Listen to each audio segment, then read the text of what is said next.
Dünyada qum qaçaqmalçılığının baş verdiyini bilsəniz, yəqin ki təəccüblənərsiniz. Axı qum hər yerdə var, elə deyilmi? Amma reallıq daha qorxuludur. Qum çıxarmaq ucuz, asan, lakin bir o qədər də qanlı bir biznesdir.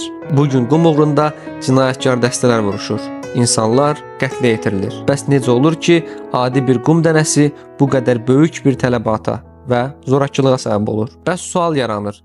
Səhralar qumla dolu olduğu halda niyə qıtlıq yaşanır? Why? Çünki səhra qumu tikinti üçün yararsızdır. Külək dənəcikləri o qədər hamarlayır ki, onlar betonda bir-birinə yapışmır. Bizə lazım olan isə çay qumudur. Onun iti kənarları betonu daha möhkəm və daha davamlı edir. Məhz buna görə də çaylarımızın dibi sürətlə talan edilir. Qum bazarının illik dəyəri 165 milyard dollara çatır. Lakin problem burasındadır ki, bu məbləğin nə qədərinin qanunsuz yollarla qazanıldığını heç kim bilmir.